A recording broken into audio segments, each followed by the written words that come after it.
If you could picture a street in a quiet American suburb on an evening in the 1950s, with rows of neat houses lined up under the soft hum of newly installed streetlights, you might sense something that feels almost timeless, older than the cars parked in every driveway, older than the freshly poured sidewalks, older even than the idea of a nation rebuilding itself after years of uncertainty. The windows glow with the steady light of television sets, and behind each one seems to unfold a scene of perfect order. A husband returning from work to a wife who has prepared the evening meal with care, children settled into homework or play, everything arranged just so. Yet, that image, the one that has lingered in memory like a photograph left too long in the sun, begins to reveal its own faint cracks when the light shifts and the curtains are drawn tighter than they first appeared. What if the calm we associate with those years was never quite as complete as it looked from the outside, and what truly unfolded in those rooms once the front doors closed remains a question that still invites us to look again, perhaps from wherever you happen to be listening right now. It is always interesting to feel connected across the globe, so if you would, kindly share in the comments what time it is and where you are listening from this evening. That simple act of wondering opens onto the larger contrast between the polished surface of the decade and the quieter realities that may have lived just beneath it.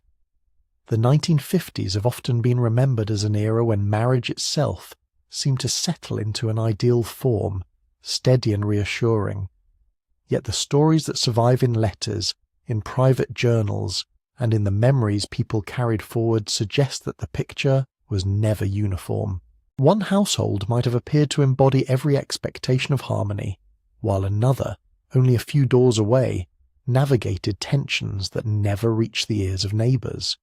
The myth of perfection, it turns out, may rest less on what actually occurred and more on what people chose to show and what later generations chose to recall, leaving room for interpretations that continue to shift as new fragments come to light. Behind those closed doors, the central question lingers: how much of the celebrated domestic calm was shaped by genuine contentment, and how much was sustained by the simple habit of keeping certain struggles out of sight? The era arrived after a long period of global disruption, and the rush to form households again carried with it both hope and an unspoken pressure to match the image that magazines and advertisements presented as the natural next chapter. In that atmosphere, the appearance of stability could become its own kind of shelter, even when the daily experience inside the home told a more complicated story. Some couples may have found genuine ease in the routines they built, while others discovered that the same routines left little space for the doubts or disappointments that inevitably arise between two people sharing a life. The contrast between the public ideal and the private record is what keeps drawing fresh attention, because each new account adds another layer without ever settling into a single settled truth. As the night deepens over that imagined suburban street, the houses stand as silent witnesses to possibilities that range from quiet fulfillment to hidden strain, and it is precisely this range that invites us to keep listening. The untold stories do not necessarily contradict the moments of warmth that certainly existed.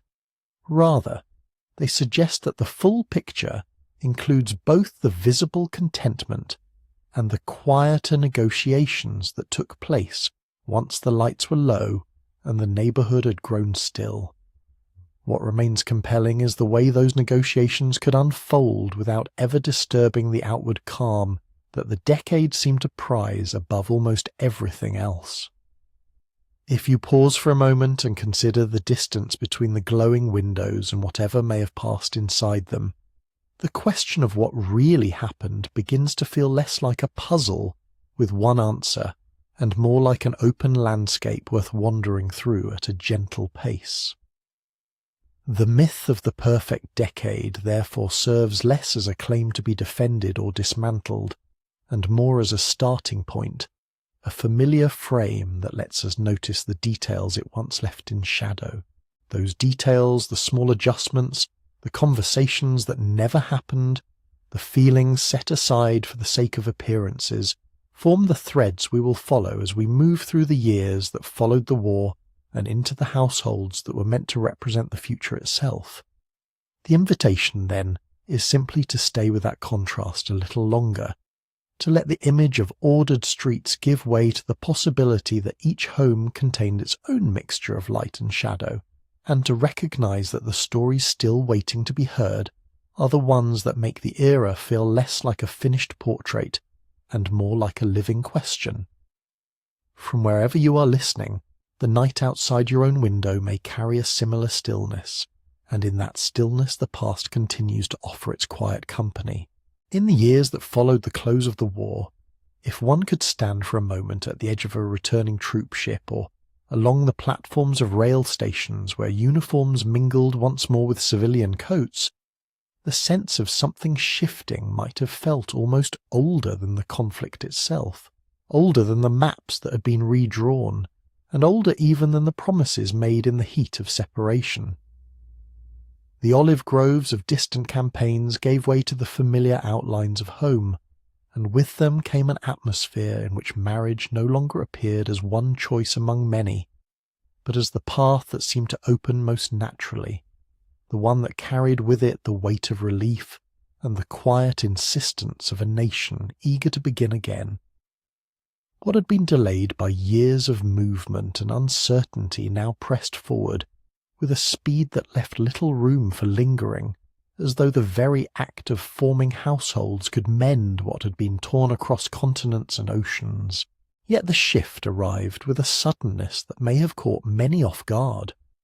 For the independence cultivated during the war years, when factories hummed with new rhythms and women discovered capacities they had not always been invited to claim, now met expectations that pointed firmly back toward the domestic sphere. The same hands that had riveted aircraft or balanced ledgers were encouraged, in countless conversations both spoken and implied, to turn instead to the arrangement of kitchens and the tending of children, as though the wartime interlude had been a necessary detour rather than a lasting change in what lives might contain. This transition, unfolding across living rooms and employment offices alike, carried its own unspoken questions about how quickly one set of roles could be set aside for another, and whether the independence once exercised under necessity would simply dissolve into the routines of shared households or linger as a quiet undercurrent. Economic incentives added another layer to this momentum, for policies crafted in the immediate aftermath of victory offered tangible support for those who stepped into marriage and home ownership, from loans that favoured young couples establishing themselves to tax structures that rewarded the formation of families over other arrangements. These measures, emerging from government offices attuned to the need for stability after global upheaval, created conditions in which marrying young and promptly could appear not only desirable but practically advantageous, a way to secure footing in an economy that was itself reshaping around suburban expansion and new industries. One might wonder, listening to the echoes of those decisions, whether such encouragements reflected a genuine belief in the restorative power of domestic life, or served also as a mechanism for channeling energies that had been mobilized for war into patterns that felt more containable and predictable. The possibilities remain open to interpretation, as records from the period show both widespread uptake of these supports and occasional notes of hesitation in personal accounts that never reached public view. The pressure to marry, then, gathered force from multiple directions at once, blending the emotional pull of reunion with the structural nudges of policy and the cultural messages that framed early marriage as the natural sequel to victory. Young people who had navigated separation and risk now encountered a landscape in which remaining unmarried carried a subtle cost, not always spoken aloud, but present in the way communities and workplaces organized themselves around the assumption of paired households. This convergence may have produced the striking rise in marriage rates that marked the late 1940s and early 1950s, a surge that statistics later captured, yet whose inner texture continues to invite reflection on how personal choices intersected with broader currents. Some couples undoubtedly embraced the moment with genuine anticipation, finding in the shared prospect of stability a counterweight to the dislocations they had known. Others perhaps moved forward under a sense of momentum that left less space for alternative paths. As these new households took shape, the contrast between wartime fluidity and post-war expectations could surface in small, everyday adjustments that rarely announced themselves as conflicts. A woman who had managed her own affairs during deployment might now find conversations turning toward the coordination of schedules around a single breadwinner's return, while men who had shouldered command in distant theatres encountered the different demands of providing for dependents in a setting where provision itself was tied to emotional presence as much as financial support. These negotiations, unfolding behind the doors of modest homes rather than in official records, added texture to the boom without necessarily disturbing its outward momentum. The economic scaffolding around marriage, meanwhile, extended beyond loans to include educational benefits that often assumed a family unit as the endpoint of service, reinforcing the idea that the future would be built through paired commitments rather than solitary ones. What remains compelling about this period is the way such pressures could coexist with real moments of hope, creating households that carried both the legacy of disruption and the promise of renewal.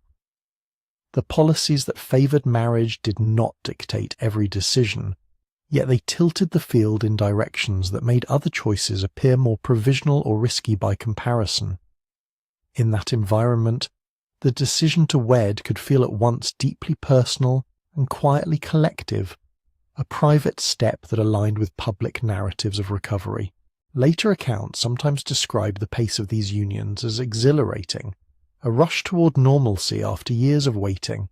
At other times they hint at reservations that surfaced only gradually once the ceremonies had passed and the routines of shared life began to assert their own rhythms.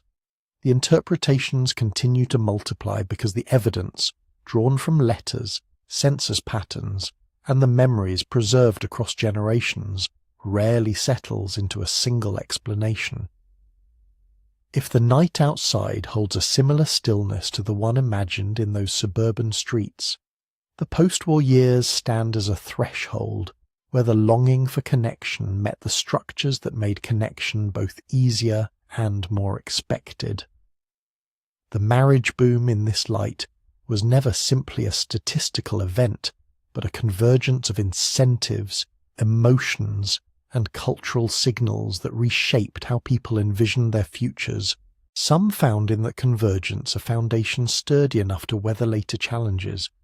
while others discovered that the very speed of the transition left certain questions unaddressed until much later. The stories that emerge from this moment continue to suggest that the era's celebrated domestic calm rested partly on the momentum of these early choices that carried forward both the relief of peace and the subtle weight of expectations that had been shaped by war's end.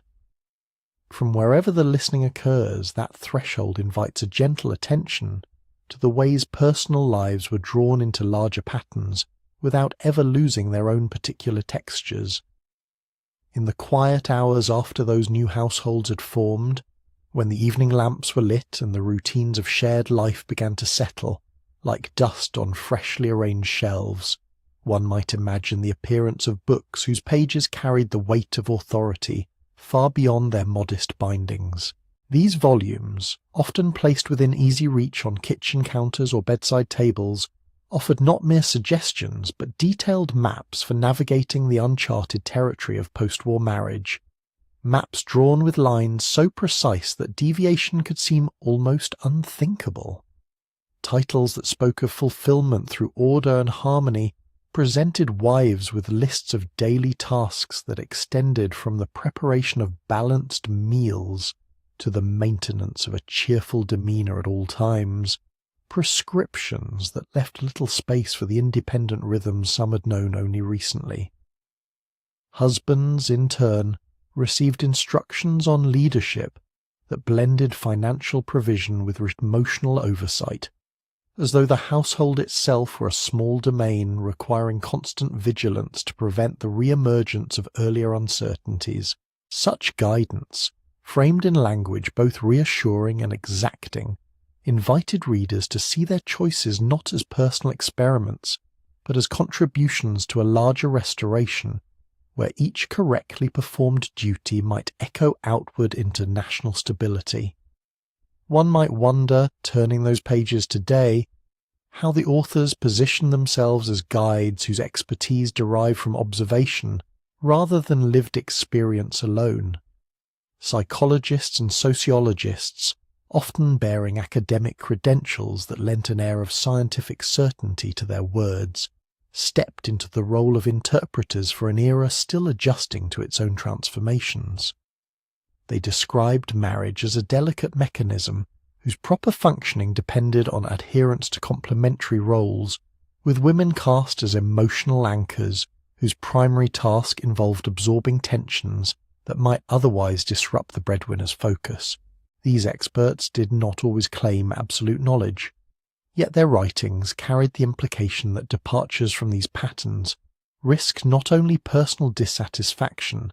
but a subtle unravelling of the social fabric that had been so carefully rewoven after years of conflict. In this framing, the manuals became instruments of translation, converting broad cultural longings for order into concrete behaviours that could be practised daily.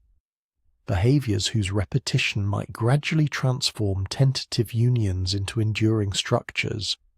The curiosity lies in how readily such counsel was received, for the same readers who had navigated wartime disruptions now encountered texts that presented domestic hierarchy as both natural and necessary, a return to fundamentals that wartime necessities had only temporarily suspended. Advice columns in newspapers and magazines extended this influence into even more intimate spaces,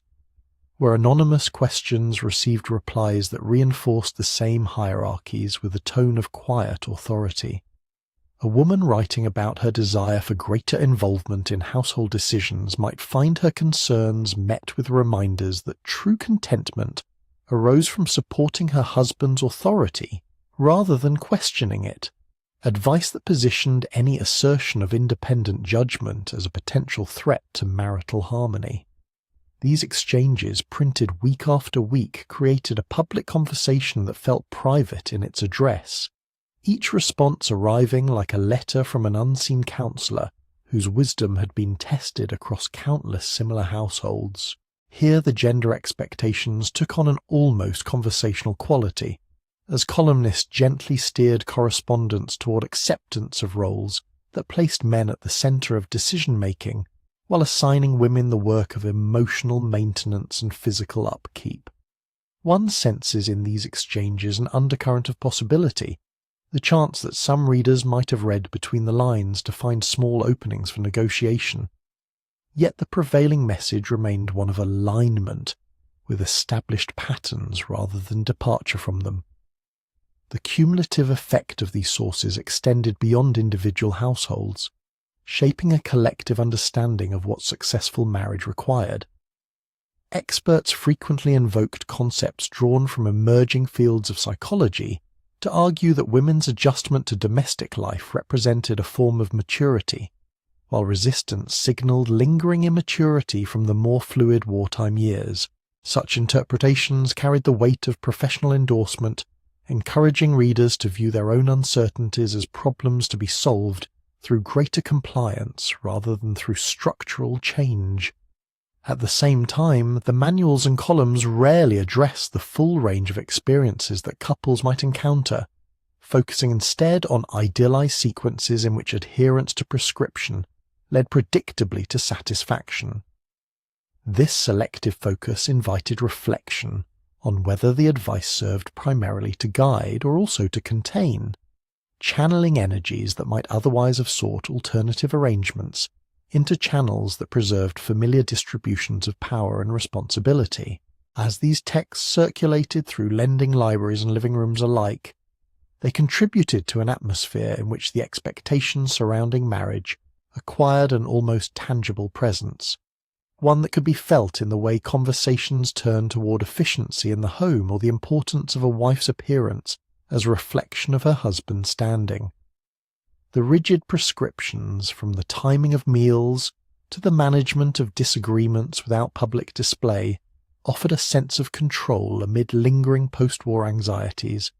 yet they also placed the burden of maintaining that control disproportionately on one partner. Advice columns amplified this dynamic by presenting real or composite dilemmas whose resolutions consistently affirmed male authority as the foundation of stability, leaving little room for explorations of mutual adaptation that might have acknowledged shifting capacities developed during the war. The experts behind these materials, whether writing from university offices or editorial desks, thus participated in a broader project of definition, one that rendered certain paths visible while rendering others less so. What emerges from this landscape of printed counsel is a portrait of marriage not as an organic unfolding, but as a craft whose mastery depended on following instructions that had been refined through professional consensus. The books and columns together created a feedback loop in which observed behaviours were interpreted as evidence for the necessity of the prescriptions themselves, reinforcing hierarchies even as individual couples navigated the daily textures of their shared lives. One might consider how such guidance, offered in tones both benevolent and firm, intersected with the economic and emotional pressures already at work, adding another layer to the momentum that had propelled so many unions forward in the first place. The interpretations remain varied because the surviving records capture both the widespread circulation of these materials and the occasional marginal notes or private letters suggesting quiet resistance or selective adoption. In this way, the advice did not simply describe an ideal, but participated actively in its construction, inviting those who encountered it to measure their own arrangements against standards whose origins lay as much in the desire for post-war order as in any timeless understanding of human partnership. From this vantage, the section of the story that follows naturally turns toward the costs that such carefully articulated ideals might impose once the initial momentum had begun to subside. If one could step back from the printed pages that lined so many post-war kitchens and living rooms, the view might widen to encompass entire neighbourhoods, rising on what had once been farmland at the edges of cities, where rows of nearly identical houses stood beneath skies that seemed somehow wider and emptier than those remembered from wartime apartments or childhood homes. These suburbs promised space and privacy, yet they often delivered a quieter form of separation, one in which young wives found themselves surrounded by similar dwellings, yet cut off from the extended networks of relatives and neighbours that had shaped earlier generations. The daily rhythms of life in these new settings revolved around the car that husbands drove to distant workplaces, leaving behind streets that fell silent except for the occasional sound of children playing or the distant hum of a vacuum cleaner. A pattern that invited reflection on how the very architecture of domestic success could foster an unexpected solitude. One might imagine the arrival of a moving truck on a bright morning, the unpacking of wedding gifts now arranged in rooms designed for efficiency rather than community, and the gradual realization that the nearest familiar face lived several blocks away, reachable only by foot along sidewalks that curved without destination. Such isolation was not always named as a problem in the moment, for the prevailing narrative framed suburban relocation as advancement, a step toward the stability that wartime disruptions had postponed. Yet the absence of casual conversation over fences or shared childcare arrangements left many women navigating the hours between breakfast and dinner with only their own thoughts for company. The phenomenon of the lonely housewife thus emerged not as a sudden crisis, but as a slow accumulation of afternoons spent in houses that gleamed with new appliances whose very presence was meant to signify achievement, appliances whose operation required effort that remained invisible once the family returned in the evening. Consumerism entered this picture as both promise and measure. For the acquisition of the right refrigerator, the matching living room set, or the second-hand automobile polished to showroom brightness became intertwined with perceptions of marital harmony. Couples were encouraged through advertisements and casual conversation to view these purchases as extensions of their partnership, tangible proof that the husband's provision and the wife's management had aligned to produce visible comfort. Yet the pressure to keep acquiring could quietly transform modest contentment into perpetual aspiration. A new washing machine might arrive with the expectation that it would ease physical burdens, only to introduce another layer of maintenance and comparison when neighbours acquired a slightly newer model, turning the domestic sphere into a site where success was perpetually recalibrated against external standards rather than internal satisfaction.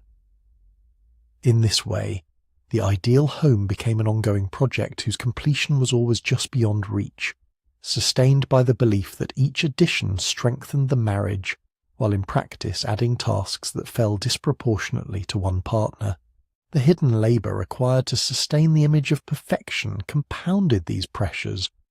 for the gleaming surfaces and orderly schedules depicted in magazines demanded constant attention that could not be fully shared without disrupting the very appearance of effortless grace. Preparing meals that met nutritional guidelines while also pleasing the eye, ensuring that children appeared well-groomed for school and playdates, and restoring the house to a state of calm before evening, all constituted work whose scope expanded with each new standard introduced by experts or advertising. This labour extended beyond the physical to encompass emotional management, the anticipation of a husband's mood after a long commute, the smoothing over of minor disappointments so that the household atmosphere remained one of renewal rather than strain. Tasks performed without acknowledgement because their success lay precisely in their invisibility. One might consider how such expectations, repeated across thousands of households, created an economy of unrecognized effort whose costs accumulated in private moments of fatigue or quiet resentment that found little outlet in the public record of the era. The suburban setting amplified these dynamics by removing many of the informal supports that might once have distributed the load, leaving women to reconcile the manual's vision of fulfillment through order with the practical reality of solitary execution. Theories about the era sometimes suggest that this isolation fostered a distinctive form of introspection, allowing some to discover unexpected reserves of resilience or creativity within the constraints, while others experienced a gradual narrowing of horizons that later accounts would describe as a subtle erosion of possibility. The consumer goods themselves, marketed as liberators from drudgery, often required new forms of attention, from learning to operate them correctly to arranging them for optimal display during rare social visits, thereby binding marital identity ever more tightly to material presentation. Such patterns did not unfold uniformly, of course, and the records that survive hint at variations shaped by region, class, and individual temperament, yet the overarching structure placed the weight of image maintenance on wives whose days were structured around an ideal that left scant margin for deviation or rest. The curiosity that lingers concerns how these arrangements, so carefully cultivated in the service of post-war restoration, might have generated their own countercurrents, small moments of reflection or conversation that hinted at the limits of the domestic ideal even as the houses continued to multiply across the landscape. From this vantage, the costs appear not as dramatic ruptures, but as incremental adjustments whose cumulative effect would become visible only in later decades, when the suburbs themselves began to reveal the human stories that had unfolded behind their orderly facades. Yet beneath the polished surfaces of those suburban kitchens and the orderly schedules that defined each day, a quieter form of distress began to surface in ways that defied the prevailing story of post-war fulfillment. One might picture a woman pausing midway through the afternoon routine, the vacuum cleaner stilled beside her, as the weight of repetition settled into moments that felt both ordinary and strangely hollow. These were not the dramatic collapses recounted in later memoirs, but the gradual accumulation of afternoons that stretched longer than expected, where the promise of domestic purpose gave way to an undercurrent of restlessness that found no ready language in the magazines or the marriage manuals. Such feelings, when they arose, rarely announced themselves as rebellion or even as complaint. Instead, they manifested in small hesitations, in the way a cup of coffee cooled untouched, or a telephone call to a distant relative went unmade, leaving the silence of the house to fill the space where conversation might once have provided relief. Medical attention turned toward these private struggles with a swiftness that reflected the era's faith in pharmacological solutions, as physicians encountered increasing numbers of women describing symptoms of fatigue, anxiety, and a pervasive sense of dissatisfaction that resisted simple explanation. The tranquilizer medications that entered widespread use during these years offered a new avenue for management, one that framed the unease as a temporary imbalance amenable to chemical adjustment, rather than a signal requiring deeper examination of the surrounding circumstances. Compounds like meprobamate gained popularity precisely because they allowed women to maintain the outward appearance of composure while navigating the interior pressures of household management, transforming what might have been voiced as loneliness or unfulfilled aspiration into a treatable condition that could be addressed in the privacy of a doctor's office. This approach carried the appeal of discretion, for a prescription could be obtained without public acknowledgement and taken in the quiet of the home, aligning neatly with the expectation that any deviation from the domestic ideal remain invisible to neighbours, friends, or even family members. Interpretations of this pattern vary among historians who have examined the period's medical records and personal accounts, with some suggesting that the rapid embrace of tranquilizers reflected not only genuine distress, but also a broader cultural inclination to medicalize responses to social arrangements that offered limited outlets for expression. The notion of housewife malaise, as it came to be discussed in professional circles, encompassed a range of experiences from mild ennui to more persistent low moods,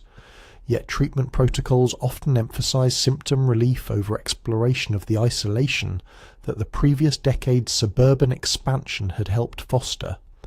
Women might receive a bottle of pills alongside advice to rest more or adjust their expectations, a combination that preserved the household routine while shifting attention away from the structural features of daily life that could contribute to the sense of confinement. In this light, the medications functioned as both aid and buffer, enabling continuation of the roles outlined in the manuals, while simultaneously underscoring how little room existed for acknowledging that those roles might themselves generate strain. The management of these struggles stayed resolutely private,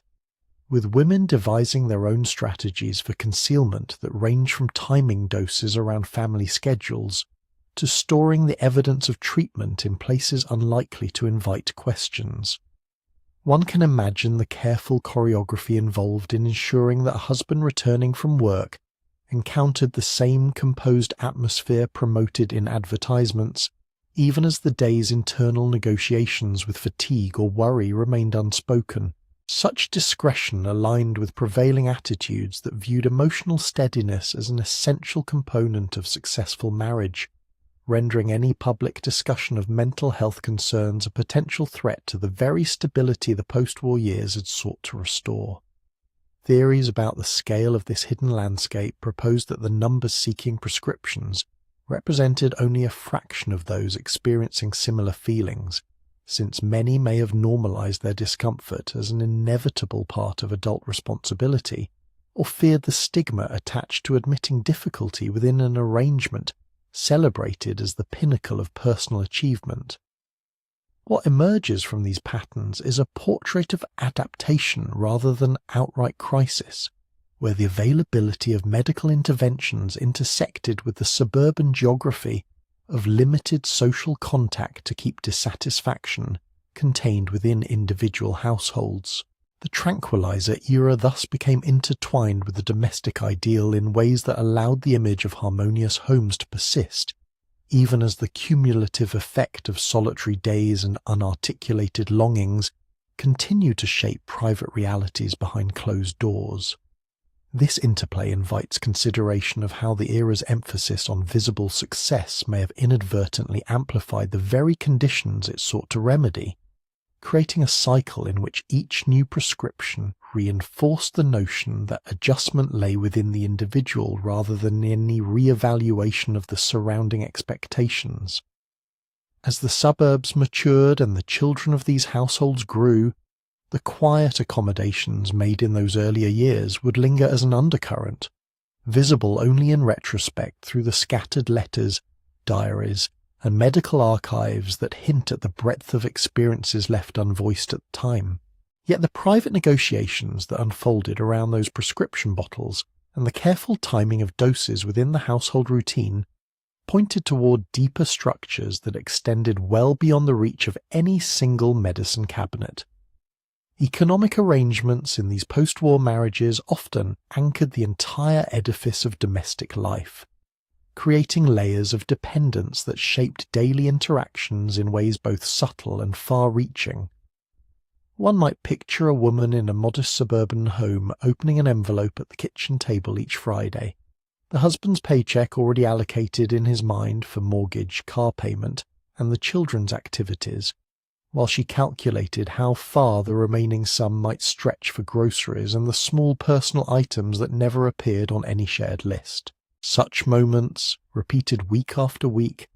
quietly reinforced a pattern in which access to resources remained mediated through the husband's earnings, leaving little room for independent choices that might have altered the rhythm of those afternoons spent managing the home. Financial dependence of this sort rarely announced itself as a dramatic restriction. Instead, it operated through countless small permissions and unspoken understandings that accumulated over years.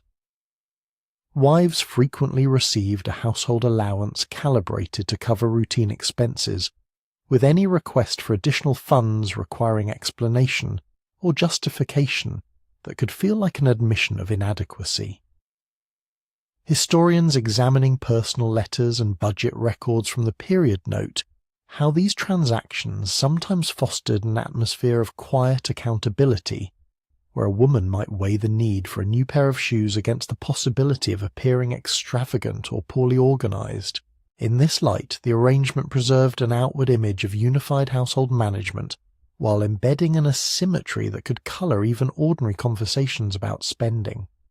Theories among scholars suggest that this dynamic contributed to a broader sense of limited agency, one that intersected with the restlessness described in medical consultations without ever surfacing as an explicit grievance in public discourse.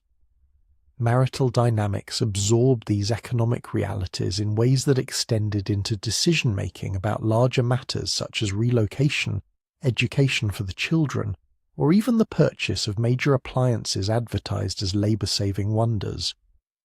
A husband's authority over the family income often translated into final say on these choices, even when the daily labor of operating the new washing machine or navigating the resulting changes fell primarily to his wife. One can imagine the careful phrasing required to introduce an alternative suggestion without seeming to challenge the underlying distribution of resources, a form of diplomacy that became second nature for many women navigating these households. Interpretations of this pattern differ, with some viewing it as a pragmatic division suited to an era of expanding consumer opportunities, and others seeing it as a mechanism that quietly limited women's influence over the very environment they were expected to maintain.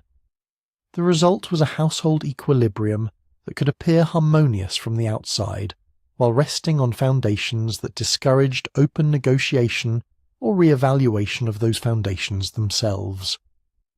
For wives who sought paid employment outside the home, the stigma attached to such arrangements added another dimension to these economic pressures. Cultural expectations framed work as a temporary measure at best,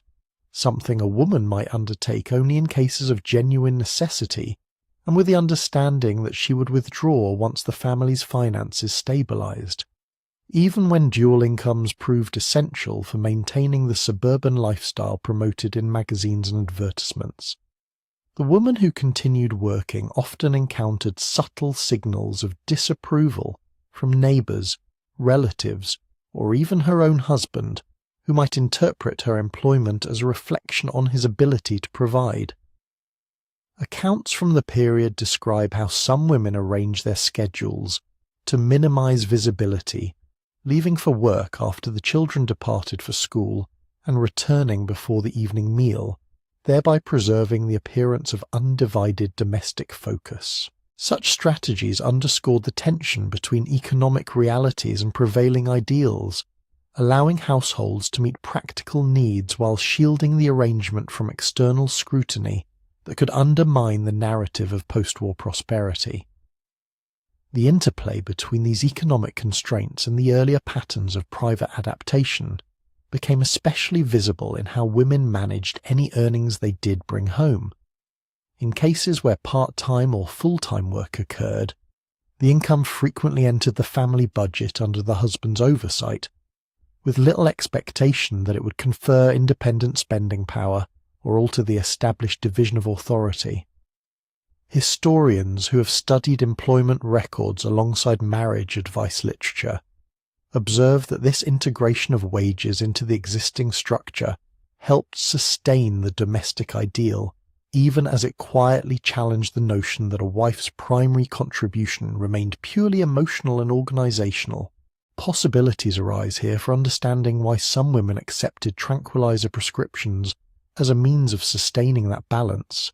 since voicing discomfort with the financial arrangement itself risked exposing a fault line that the era's emphasis on stability preferred to leave unexamined.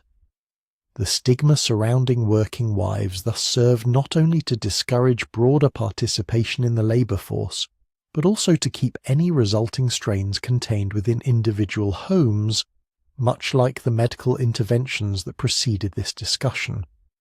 Over time, these arrangements contributed to a landscape in which leaving an unsatisfactory marriage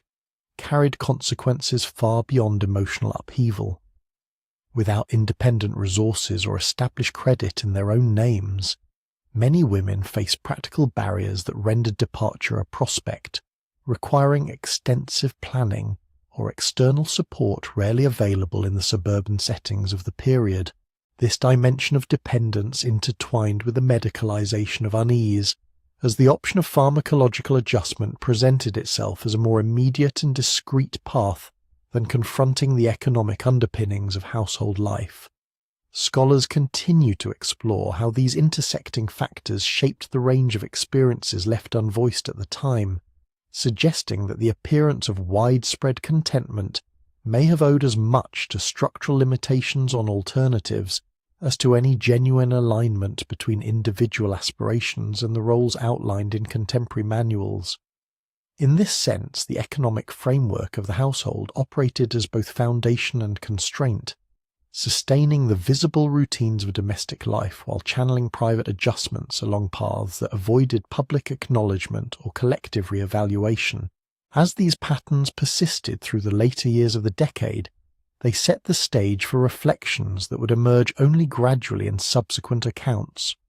where the interplay of financial dependence, marital authority, and social expectation revealed itself as a quieter but persistent influence on the private realities behind the celebrated image of post-war marriage. Yet the same structures of dependence that shaped those weekly budget calculations extended into realms even less likely to surface in conversation, where the complete silence surrounding sexuality in mainstream discourse created an additional layer of isolation within the household. One might picture a couple in their new suburban home, the evening news murmuring in the background while an unspoken question lingered between them, its contours shaped by years of cultural conditioning that treated any mention of desire as something best confined to private thoughts, or medical textbooks too clinical to offer real guidance. Historians poring over periodicals and radio transcripts from the era note how references to physical intimacy appeared only in the most oblique forms, often framed as matters of reproduction or hygiene rather than mutual experience, leaving individuals to navigate their own uncertainties without a shared language for articulating what felt amiss.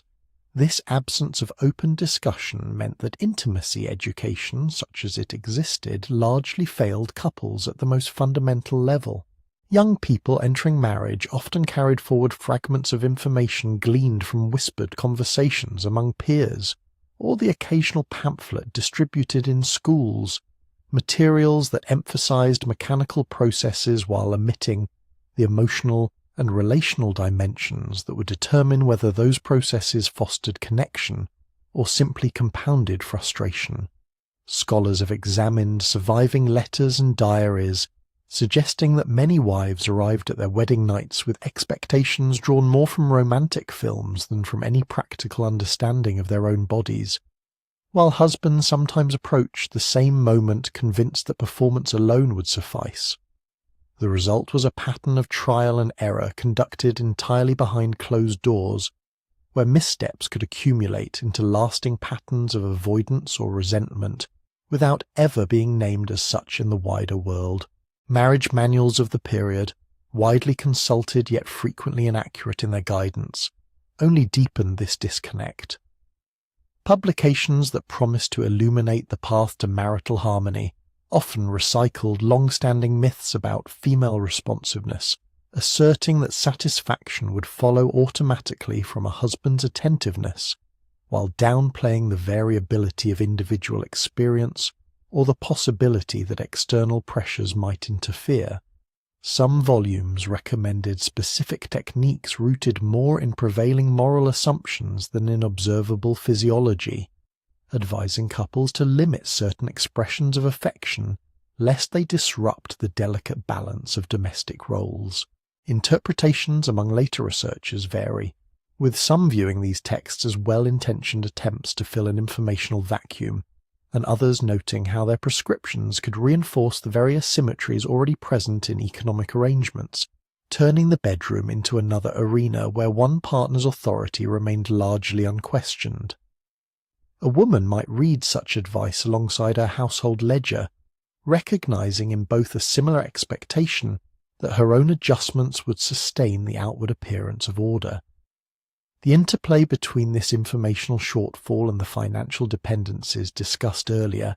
created conditions in which private dissatisfaction could persist indefinitely without external acknowledgement. When resources remained under one partner's control, the prospect of voicing discomfort with intimate matters carried an added risk of seeming to challenge the entire framework of the marriage,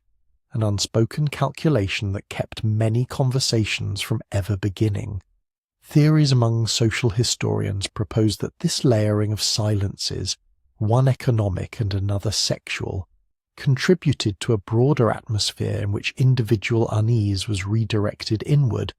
sometimes manifesting in the medical consultations already described or simply absorbed into the daily routines of child-rearing and home maintenance. Possibilities emerge here for understanding why certain couples appeared content in public, while their private lives unfolded along entirely separate trajectories, each partner interpreting the other's restraint as evidence of mutual agreement rather than shared constraint. Over time, the manuals themselves reflected this tension,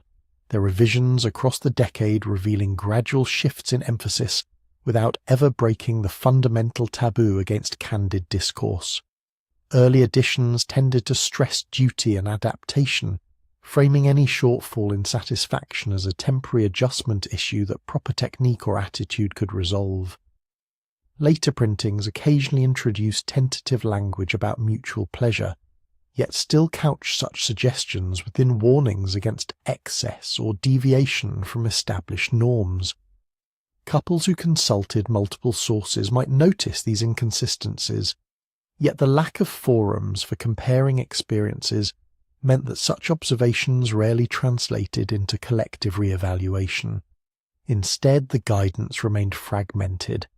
each household left to reconcile contradictory instructions, with the realities of their own circumstances, often in the same measured tones used when discussing the allocation of the weekly allowance. This climate of public reticence around sexuality thus operated as both symptom and sustainer of the domestic ideal, channeling potential sources of conflict into private negotiations that seldom altered the larger structures. One can imagine the careful phrasing required to introduce even a modest suggestion for change, whether concerning timing, frequency, or simply the acknowledgement of fatigue after a day managing household tasks, all while preserving the narrative that harmony prevailed. Historians studying advice columns and correspondence from the period observe how questions on these topics were frequently reformulated by responders into matters of emotional compatibility or spiritual alignment, sidestepping the physical realities that might have required more direct engagement. The effect was to keep the conversation at a level where existing power dynamics could remain undisturbed, allowing the same patterns of dependence to extend from the kitchen table into the most personal spaces without ever prompting a broader examination. As these dynamics continued, they reinforced the sense that any difficulties encountered behind closed doors were individual failings rather than products of systemic silence. The manuals, for all their inaccuracies, offered the illusion of accessible solutions, while the absence of wider discourse ensured that those solutions would be tested in isolation. Scholars continue to explore how this combination shaped the range of intimate experiences left unvoiced, suggesting that the celebrated image of post-war stability may have drawn strength from the very mechanisms that prevented alternative narratives from forming in the first place. In this light, the private lives of the era appear not as uniformly serene, but as spaces where economic, social, and informational constraints converge to limit the possibilities for open acknowledgement or adjustment. When marriages broke down, the same structures that kept private dissatisfactions contained also made formal exits extraordinarily difficult, turning what might have been a straightforward legal step into a protracted negotiation with courts, communities, and personal finances that few could sustain.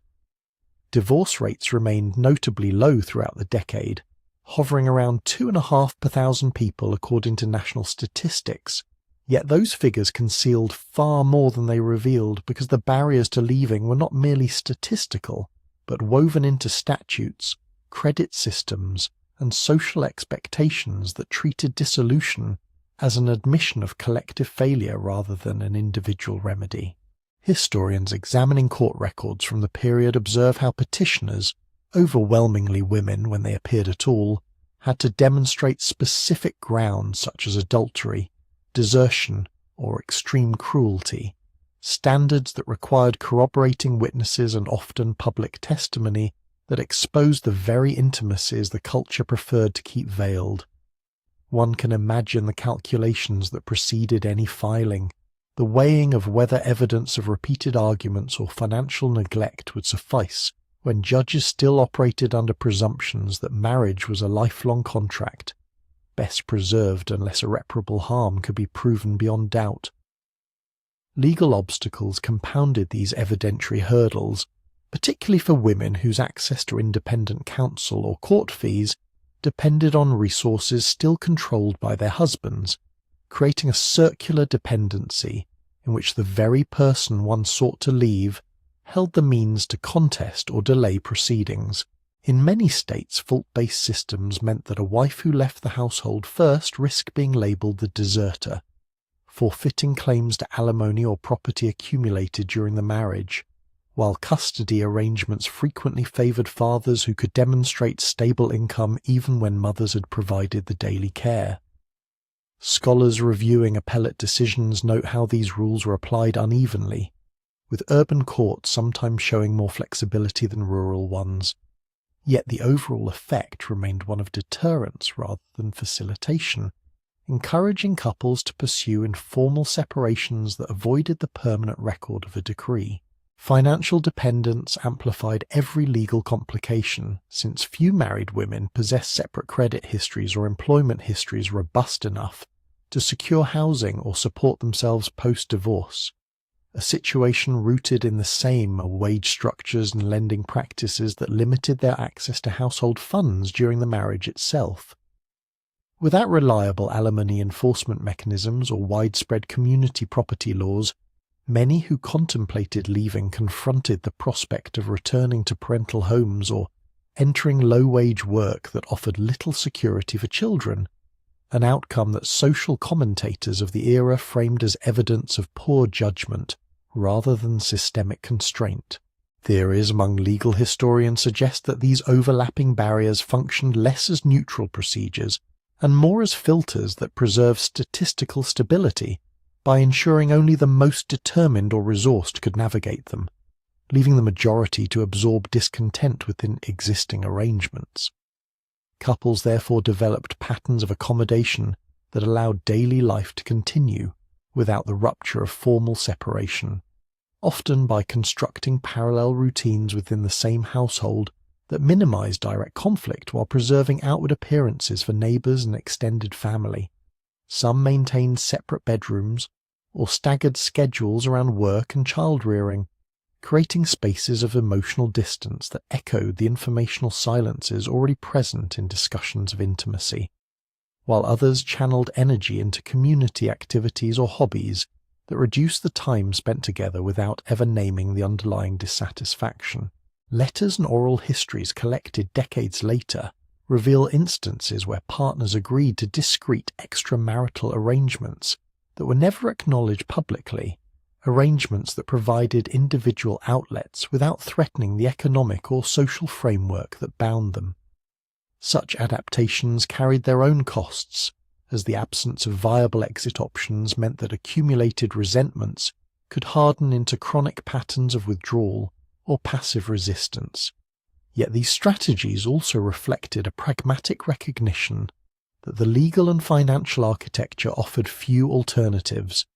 Historians studying welfare records and employment data from the period point out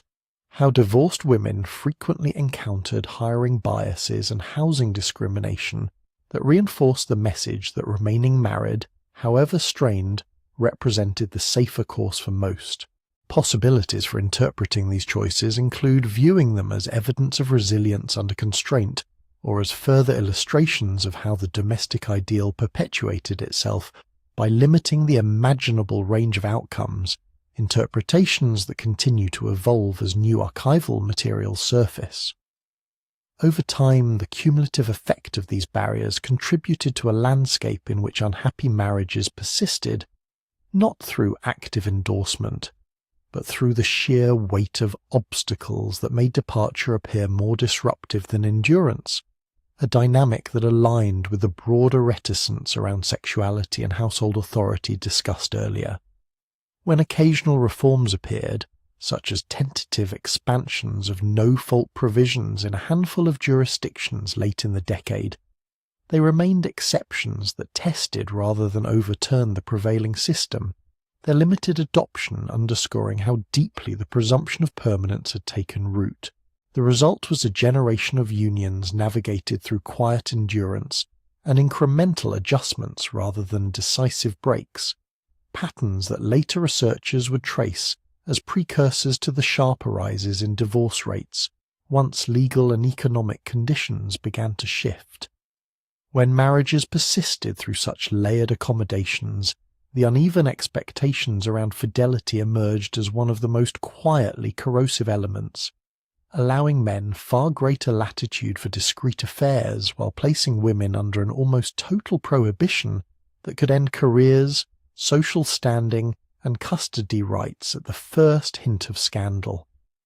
Historians tracing personal correspondence and workplace records from the decade observe how male infidelity was frequently recast as an understandable response to the pressures of providing, or simply as a private matter best overlooked, whereas any parallel conduct by wives triggered swift condemnation that framed the woman as the primary threat to family stability. This asymmetry did not arise from formal statutes alone, but from an interlocking set of workplace cultures, religious teachings, and media portrayals that treated male wandering as episodic and forgivable, while casting female desire outside marriage as evidence of deeper moral failure. One can picture the whispered conversations in suburban living rooms, where neighbours weighed the latest rumour of a husband seen with a secretary after hours, often concluding that such lapses were regrettable yet survivable, provided the wife maintained composure and the household routine remained unbroken. In contrast, the same circle might treat even an unsubstantiated suggestion of a wife's emotional attachment to another man as justification for ostracism. With invitations withdrawn and children quietly steered away from playdates, court documents from the period occasionally surface cases in which husbands introduced evidence of their own extramarital relationships, not as grounds for mutual fault but as counterclaims meant to portray the wife's petition for separation as vindictive or exaggerated, a tactic that succeeded often enough to reinforce the message that male conduct operated under a different standard of scrutiny. Notable instances drawn from the public record illustrate how these attitudes played out beyond the domestic sphere. The widely reported difficulties surrounding certain Hollywood figures whose marriages intersected with political ambitions, such as the prolonged scrutiny of couples tied to Washington circles, revealed how male indiscretions could be absorbed into narratives of ambition or stress, while female counterparts faced career-ending labels of instability. Oral histories collected later from women who worked in corporate offices or retail environments describe supervisors who openly maintained separate social lives, yet expected female employees to project unwavering loyalty to their own households, a pattern that extended the double standard into economic spaces where advancement depended on signaling conformity. Scholars examining advice columns from popular magazines note recurring patterns in which male correspondents received sympathetic replies suggesting ways to compartmentalize outside interests, while female letters were met with exhortations to redouble efforts at home and avoid any behavior that might provoke suspicion. The concept of the good wife standing by her man therefore functioned less as an abstract ideal than as an active requirement that absorbed the consequences of male choices without public acknowledgement. Women who followed this script often found themselves managing household finances around irregular support, shielding children from rumours, and performing an outward cheerfulness that preserved the family's social position, even when private knowledge of affairs had circulated for years. Letters archived in university collections show wives describing elaborate strategies for intercepting phone calls or redirecting conversations at social gatherings, efforts framed not as submission, but as necessary stewardship of the marriage's public face. These performances carried psychological weight that accumulated over time, as the same women who absorbed the double standard were also expected to model contentment in women's magazines and community events that celebrated domestic harmony as the ultimate achievement. Theatres of social enforcement extended into religious institutions where sermons on forgiveness tended to emphasize the wife's duty to extend it, while offering male congregants more oblique counsel on self-control. Community organizations such as parent-teacher associations and civic clubs similarly operated with an informal code in which a husband's reputation could survive periodic absences or unexplained expenses provided his wife continued to participate visibly, whereas her own reduced involvement could prompt questions that circled back to presumed personal failings. Theories among social historians suggest that this selective tolerance helped stabilize the statistical portrait of low divorce by channeling male restlessness into outlets that did not formally disrupt household structures, yet the arrangement simultaneously concentrated emotional labor on wives who lacked equivalent avenues for relief. Further examination of employment records reveals how workplace hierarchies reinforced the pattern, with male professionals whose travel or late hours facilitated outside relationships, often shielded by colleagues who viewed such conduct as unrelated to professional competence. Female employees, by comparison, navigated stricter monitoring of their personal associations, with any perceived deviation risking not only domestic repercussions, but also professional isolation. In smaller towns where social networks overlapped tightly with work, these dynamics became especially pronounced, as a single rumour could travel from factory floor to church pew within days and shape opportunities for both spouses in ways that disproportionately penalised the woman. Possibilities for understanding the endurance of this framework include recognising it as an extension of earlier 20th century shifts in which rising suburbanisation isolated couples from extended kin networks that might once have provided informal checks on male behaviour. Without those wider circles, the nuclear household absorbed contradictions that earlier generations had distributed across larger families, leaving wives to internalise standards that public discourse presented as natural rather than constructed. Archival evidence from counselling centres that began appearing in larger cities late in the decade indicates that some couples sought private guidance precisely around these imbalances, though the language available to them often recast male affairs as symptoms of the wife's inattention rather than independent choices. Over time, the cumulative effect of these attitudes contributed to a climate in which infidelity itself became another arena of quiet accommodation, with men exercising options that women could neither match nor safely acknowledge.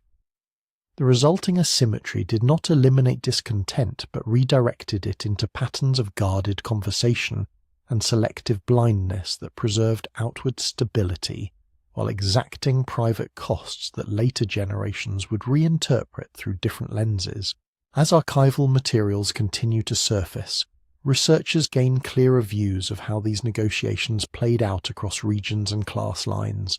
revealing variations that complicate any single narrative, yet consistently point to the double standard as a central mechanism sustaining the era's domestic arrangements. Even as those accommodations preserved the outward shape of post-war households, a darker pattern of physical coercion often lay beneath the same roofs, shielded by the very privacy that suburban life was meant to celebrate. Historians examining police ledgers and hospital admission records from the 1950s find repeated instances in which bruises, fractures, and concussions were logged as accidental falls or simply left without notation, reflecting a widespread assumption that what occurred inside a married couple's dwelling fell outside the legitimate reach of public authority. Legal treatises of the period still echoed 19th century doctrines that treated the home as a sphere of male governance, so that a wife's complaint to authorities risked being dismissed as an unwarranted intrusion upon her husband's domain, unless the injuries proved life-threatening or drew neighbours' attention through open windows. Social indifference compounded the barrier, since community expectations framed any public disclosure as a betrayal of the family's collective reputation, leaving victims to weigh immediate safety against the certainty of gossip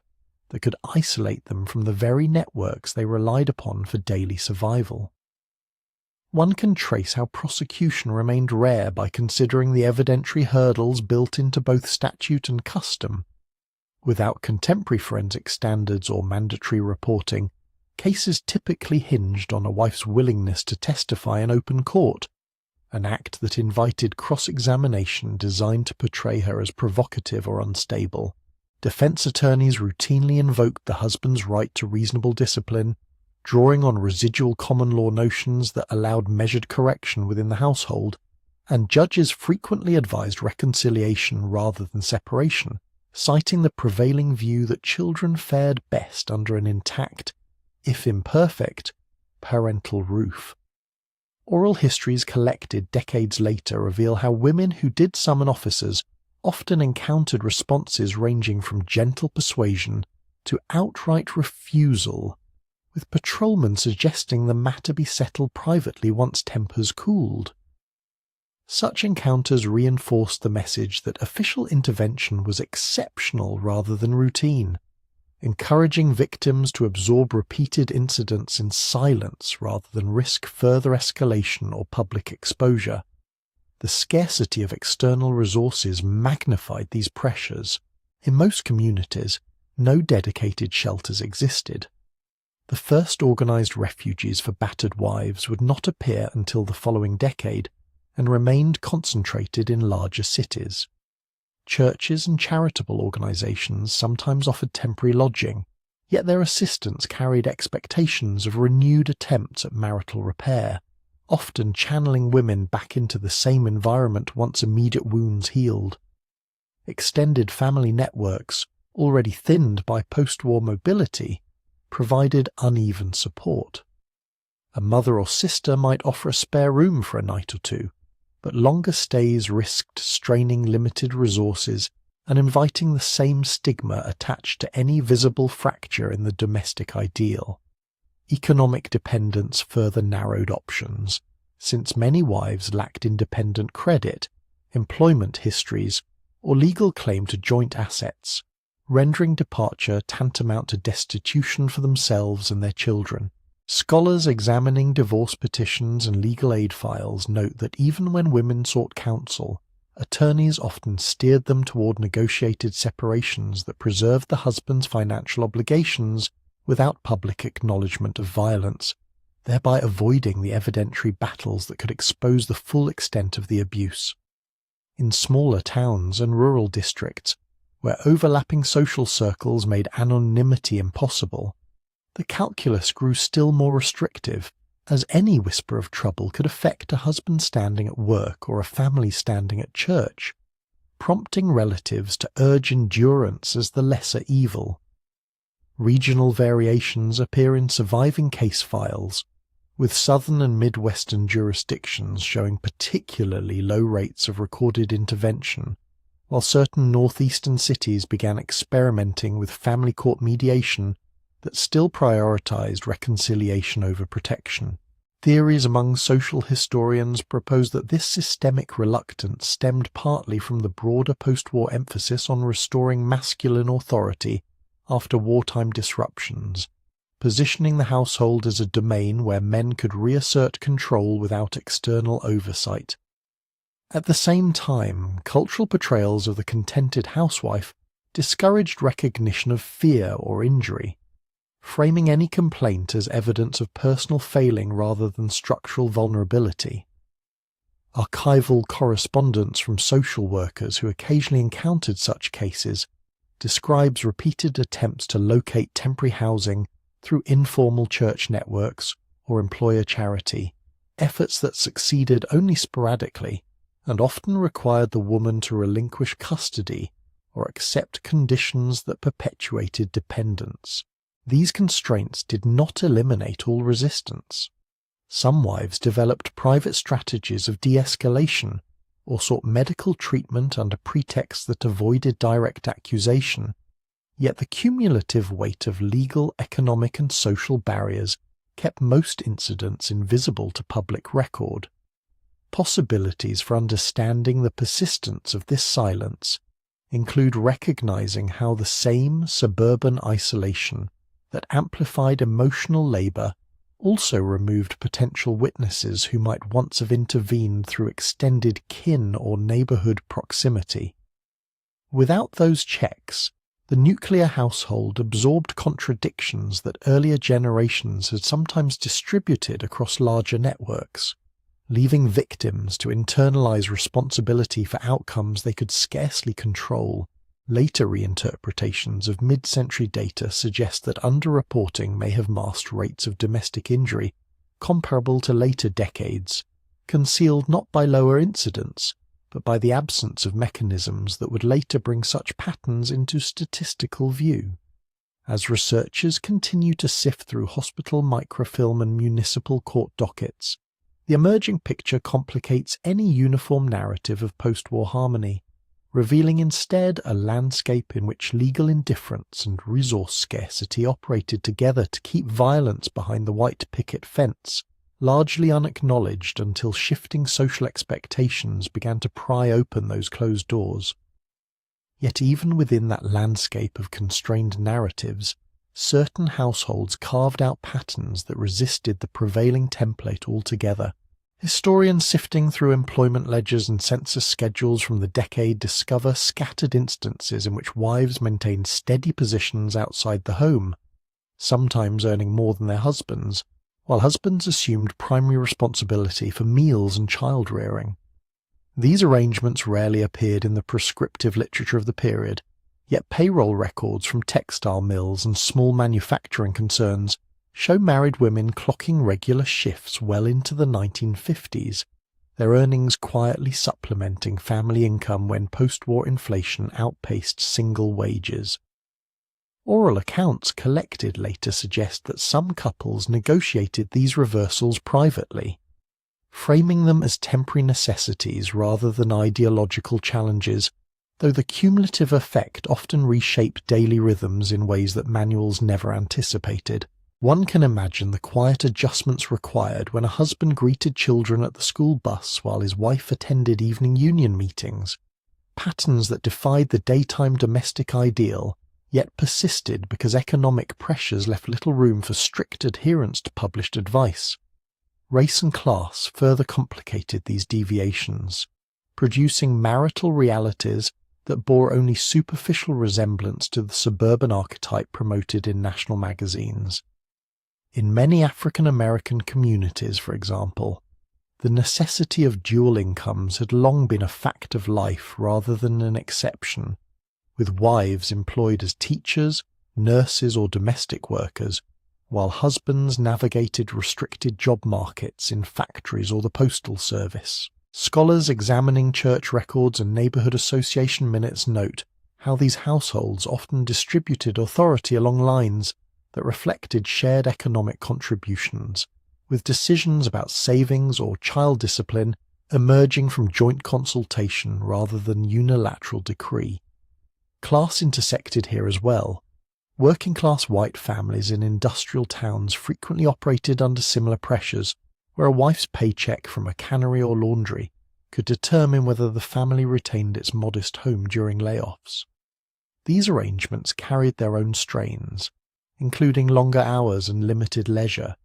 yet they also fostered forms of interdependence that contrasted with the emotional isolation sometimes reported in more affluent suburbs. Theories among social historians propose that such differences stemmed partly from long-standing community norms that predated the post-war boom, norms in which mutual survival took precedence over idealized role divisions, allowing alternative models to continue beneath the surface of national rhetoric. Communities and subcultures added still more variation, creating pockets where conventional expectations were openly questioned or quietly set aside. In certain urban artistic circles, for instance, couples experimented with shared studio spaces and collaborative projects that blurred distinctions between breadwinner and homemaker, their arrangements sustained by networks of like-minded peers who valued creative output over strict domestic conformity. Archival correspondence from these groups reveals discussions of pooled resources and flexible schedules that accommodated irregular work, patterns that allowed some marriages to function without the rigid schedules promoted in household guides. Rural enclaves presented another contrast, where farm families continued long-standing divisions of labour shaped by seasonal demands rather than media ideals, with wives managing accounts and livestock alongside fieldwork when necessary. Immigrant neighbourhoods, meanwhile, often preserved extended household structures that incorporated grandparents or siblings, diluting the nuclear isolation of the suburban model and distributing emotional and practical support across multiple adults. Possibilities for understanding these divergences include recognizing how geographic and cultural distance from mainstream media centers permitted local customs to endure, even as television and print culture projected a narrower vision of married life to the broader public. Legal and institutional records further illuminate how these non-standard arrangements navigated external scrutiny. Census takers and social workers sometimes noted households in which the husband was listed as keeping house, while the wife appeared as the primary earner, entries that prompted occasional commentary in case files yet rarely triggered formal intervention. In communities with strong labour traditions, union contracts occasionally included provisions for shift work that accommodated spousal coordination,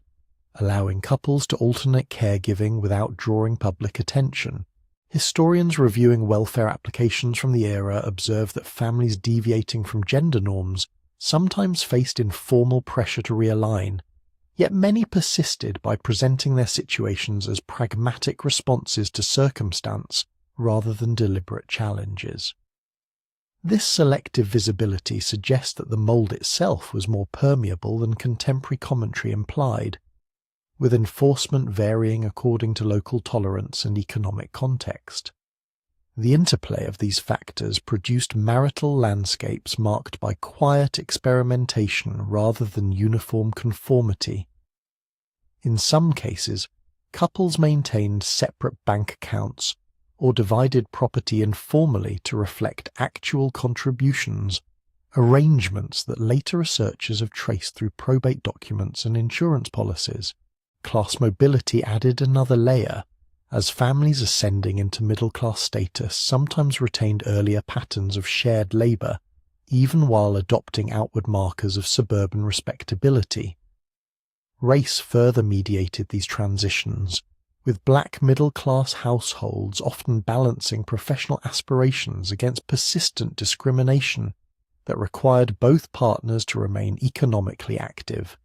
Scholars caution that these patterns cannot be reduced to simple resistance or accommodation, since individual motivations range from ideological conviction to simple necessity. Yet the cumulative record indicates that the post-war decade contained more diversity in marital practice than its public image allowed. One can trace the persistence of these alternatives by considering the limited reach of prescriptive media into certain communities. Rural newspapers and ethnic publications sometimes carried advice columns that acknowledged dual income realities without condemnation, offering practical tips rather than moral exhortation. In subcultural venues such as jazz clubs or university towns, informal discussions of partnership occasionally surfaced in personal letters and unpublished manuscripts, hinting at conversations that never reached national circulation. These fragments suggest that while the dominant narrative emphasized uniformity, the actual texture of married life included threads of variation that later historians have only begun to recover from overlooked archives. Theories among cultural analysts propose that the very emphasis on a singular domestic ideal may have inadvertently highlighted its own limits, prompting some couples to define their arrangements against the publicized standard. Economic data from the period supports this view by showing steady, if modest, participation of married women in the workforce throughout the decade, a participation that required corresponding adjustments at home regardless of public rhetoric. As researchers continue to examine personal diaries and community organization papers, the emerging picture reveals a post-war marriage landscape in which not every story aligned with the mould, and in which race, class, and subcultural affiliation continue to shape private realities long after the decade's public image had been fixed in memory. Yet if one could pause for a moment in the quiet hours after the evening news had faded and the last dishes had been stacked away, the air in certain living rooms might have carried a different texture, something less settled than the polished surfaces suggested. Early signs of restlessness surfaced well before the decade turned, appearing not as dramatic declarations but as small hesitations in private correspondence and offhand remarks recorded in community surveys. Letters preserved in regional archives reveal wives in suburban developments writing to sisters or former classmates about an unexpected sense of confinement, phrases that hinted at ambitions set aside rather than embraced, even as the surrounding culture insisted fulfillment lay in the arrangement itself. These murmurs emerged amid the very prosperity that was meant to secure contentment, surfacing in places where economic security should have silenced doubt. Scholars examining advice columns from regional newspapers note how questions from readers in the mid-1950s occasionally edged beyond household efficiency into territory that implied deeper unease. Inquiries about whether a woman's education had prepared her for nothing more than repetition, or whether a husband's long absences left room for shared purpose. Such letters rarely receive direct answers that challenge prevailing norms, yet their very existence points to conversations unfolding outside public view. Theories among cultural historians suggest these early expressions drew strength from wartime experiences still fresh in memory, when many couples had navigated temporary reversals of role that lingered as quiet reference points once peacetime routines reasserted themselves. Books and pamphlets that reached limited audiences began to register similar undercurrents without confronting the domestic ideal head-on. Works on child development and marital adjustment published by university presses sometimes included cautious observations about the emotional demands placed on mothers isolated from broader networks, observations framed as practical guidance rather than critique. A few independent presses issued volumes exploring adult education for women whose formal schooling had ended years earlier, presenting continued learning as compatible with household responsibilities, while subtly acknowledging that intellectual horizons might extend beyond the kitchen table. These texts circulated mainly through libraries and study groups, their influence confined yet persistent enough to plant seeds that later readers would recall as early signals of shifting expectations. Voices from within professional circles added further texture. Psychologists and social workers contributing to professional journals documented cases in which middle-class clients described a diffuse dissatisfaction that resisted easy labelling, patterns that appeared with increasing frequency in clinical notes from the later 1950s. Such accounts avoided sweeping conclusions, yet the accumulation of individual stories suggested that the prescribed path left certain emotional needs unmet for segments of the population. Oral histories collected decades afterward describe women who kept these professional consultations private, framing them as personal adjustments rather than indictments of the broader system, though the cumulative effect often introduced new language for naming what had previously remained unnamed. The cracks in the system began to appear in statistical patterns that diverged from the narrative of uniform stability. Divorce filings in several states showed modest upticks toward the end of the decade, particularly among couples married in the immediate post-war years, a trend that demographers attribute partly to the very youth at which many had entered matrimony. Census data on household composition recorded small but steady increases in the number of married women returning to part-time employment once children reached school age, a movement that required renegotiations of daily labour even when public rhetoric continued to emphasize full-time domestic presence. These shifts remained modest in scale, yet they indicated that economic and personal pressures occasionally overrode the idealized template. Interpretations among social researchers propose that media portrayals themselves contributed to the visibility of these fissures by presenting so narrow a vision that deviations stood out more sharply. Magazine fiction occasionally featured protagonists who voiced fleeting regrets about paths not taken, stories that concluded with reaffirmation yet left readers with lingering questions about whether the resolution felt complete. In urban centres, informal discussion groups organised through churches or community centres sometimes addressed topics of personal development for married adults, gatherings that operated without fanfare and drew participants seeking perspective rather than rebellion. Race and class continued to shape how these early signs manifested and were interpreted. In African American households where dual employment had already been normative, the language of dissatisfaction sometimes intersected with broader discussions of economic justice, producing conversations that linked private arrangements to public aspirations for expanded opportunity. Working-class communities documented in labour archives reveal wives who balanced factory shifts with household duties while voicing practical concerns about childcare and fatigue, concerns that rarely aligned with the suburban archetype, yet pointed towards systemic strains that affected daily life regardless of media ideals. These variations suggest that the first tremors of change registered differently, depending on the resources and expectations already in place within each community. One can trace these developments through the gradual appearance of new terminology in personal writings, phrases that described marriage less as an endpoint and more as an ongoing negotiation subject to unforeseen adjustments. Diaries and unpublished memoirs from the period occasionally note attempts to carve out small spaces for individual pursuits, whether through evening classes or shared hobbies, that allowed both partners to maintain identities beyond prescribed roles. Such efforts remained private and often provisional, yet their presence indicates that the dominant script did not fully contain the range of lived experience, even before organized movements brought wider attention. The interplay of these elements produced a landscape in which the appearance of stability coexisted with subtle indications that adjustments lay ahead. Economic records show continued, if gradual, workforce participation by married women that required corresponding adaptations at home, adaptations that accumulated without public acknowledgement.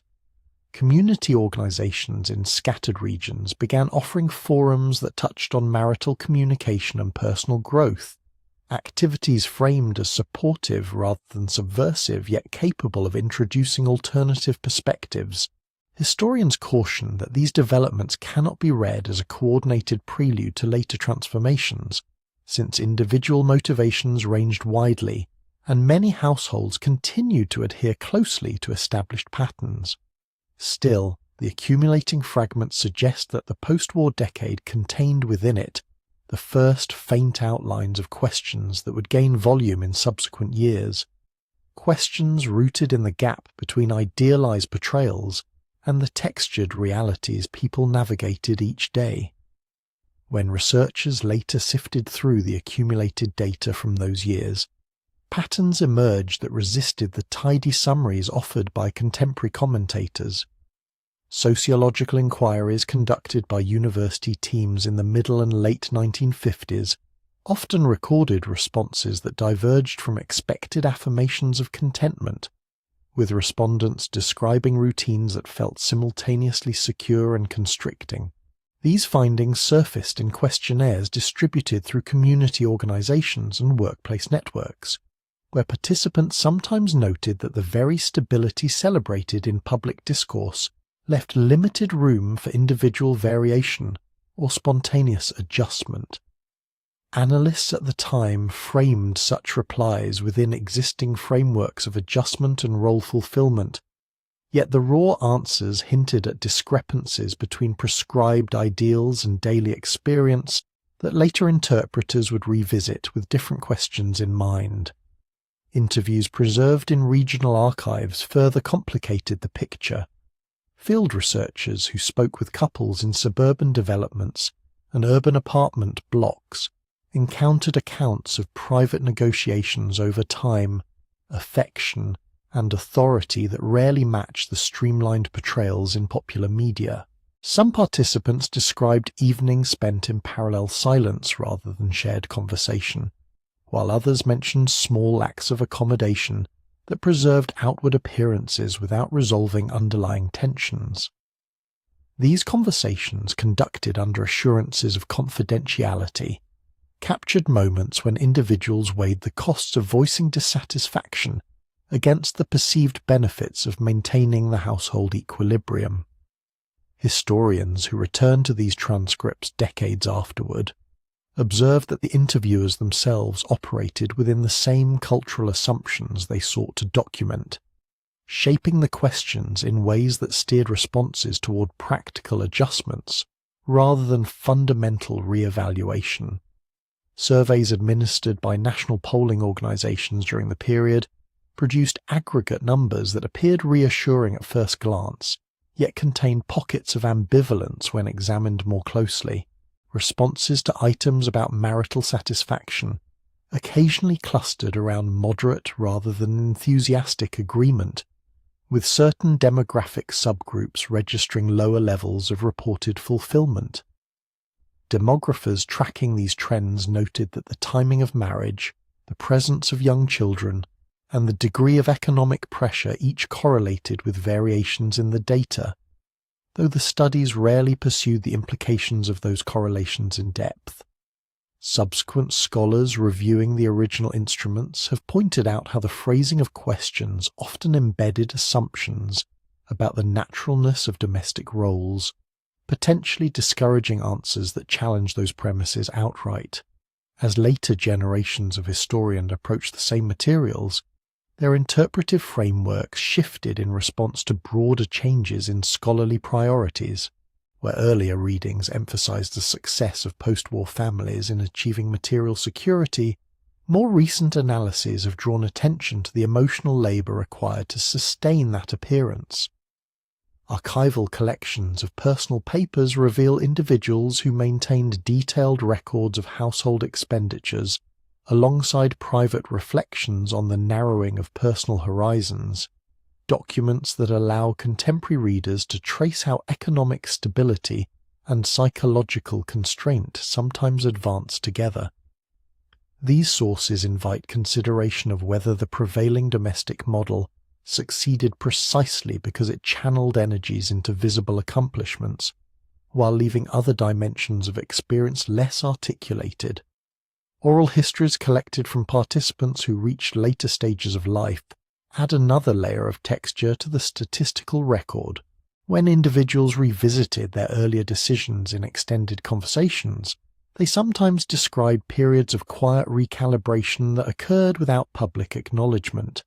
moments when one partner or both adjusted expectations in response to unforeseen pressures. These retrospective accounts rarely present a single narrative of either unbroken satisfaction or outright regret. Instead, they portray marriage as an evolving arrangement, subject to incremental revisions that accumulated over time. Researchers working with such testimonies emphasize the selective nature of memory, noting that later cultural conversations about gender roles may have colored how earlier experiences were framed. Yet the consistency of certain themes across multiple collections suggests patterns that extended beyond individual idiosyncrasy. Studies focused on professional and managerial households sometimes uncover distinctive strains related to the demands of career advancement. Interviews with wives in such settings recorded references to social obligations that extended the workday into evenings and weekends, obligations that required careful orchestration of household resources without corresponding recognition in public accounts of success. These accounts intersected with broader observations about the isolation of nuclear family units, removed from extended kinship networks, an arrangement that concentrated emotional and logistical responsibilities within a smaller circle. Historians examining these patterns have considered how the very mobility celebrated in the post-war economy may have amplified the sense of self-containment that some couples experienced as both protective and limiting. Regional variations also appear in the data when examined at finer scales. Surveys conducted in Midwestern towns and northeastern cities occasionally diverged in the emphasis placed on community involvement versus private domesticity, with local economic conditions influencing how respondents described the balance between household duties and outside engagements. Such differences remind interpreters that the national narrative of uniform domestic ideals overlaid a more varied landscape shaped by local traditions, labour markets, and social networks. Theories among social historians propose that these variations help explain why certain communities registered earlier or more visible signs of adjustment as the decade progressed, though the evidence remained suggestive rather than conclusive. The evolving understanding of these materials has also prompted renewed attention to the role of expert discourse in shaping what counted as measurable reality. Psychological assessments and marital counselling records from the era often translated diffuse complaints into categories of individual maladjustment, directing attention toward therapeutic solutions rather than structural reconsiderations. When contemporary researchers revisit these clinical notes, they note how the language available to both practitioners and clients constrained the range of interpretations that could be voiced. This observation invites reflection on whether the apparent stability documented in many studies reflected an absence of conflict or the absence of conceptual tools for articulating conflict in terms that challenged prevailing norms. Longitudinal data that tracked cohorts over subsequent decades have allowed scholars to place the 1950s findings in longer perspective. Couples who appeared settled in contemporary surveys sometimes experience later separations or significant renegotiations once children left home or economic circumstances changed, suggesting that the equilibrium observed at one moment did not necessarily predict future trajectories. These extended views complicate any assumption that the decade represented a permanent consolidation of domestic patterns, instead presenting it as one phase within ongoing processes of adaptation. Historians working with such extended records caution against reading the period as either a lost golden age or a uniformly repressive interlude,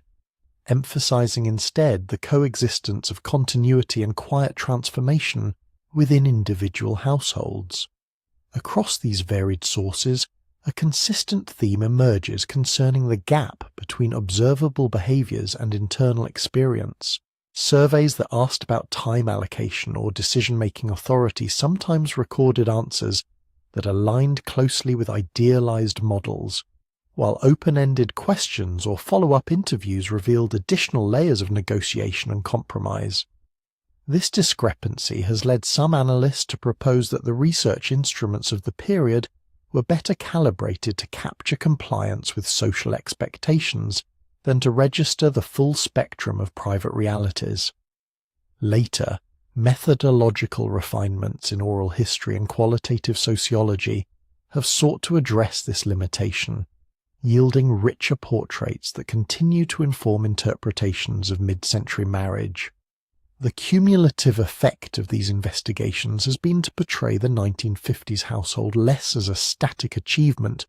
than as a site of ongoing, often invisible work. Studies that examine the distribution of leisure time, the management of finances, and the transmission of emotional support each contribute pieces to a picture in which stability required active maintenance rather than automatic reproduction. Historians continue to debate the relative weight of economic, cultural, and personal factors in sustaining that maintenance, with no single explanation commanding universal assent. What remains clear is that the records left behind contain sufficient complexity to support multiple readings, each of which illuminates different facets of an era whose apparent uniformity masked considerable variation in lived experience. If one steps back from the accumulated testimonies and surveys that document the textures of those years, a different question arises concerning the ways in which later observers have chosen to frame the period as a whole. The records themselves, with their pockets of ambivalence and quiet negotiations, do not dictate a single story, yet over subsequent decades certain elements rose to prominence while others receded, shaped less by fresh evidence than by the needs of those who looked backward. Nostalgia, in this sense, operates not as simple longing, but as an active process of selection, one that smooths over the uneven rhythms of daily life in favour of a coherent image of stability and fulfilment. Observers in later eras often found themselves drawn to the 1950s precisely because the decade appeared to offer a counterpoint to the disruptions that followed. As cultural conversations turned toward the social movements of the 1960s and the economic uncertainties of subsequent periods, the earlier years acquired an aura of lost equilibrium,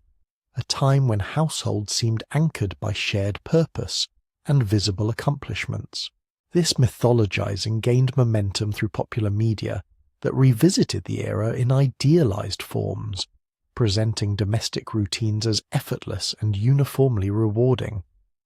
Such portrayals did not emerge in isolation.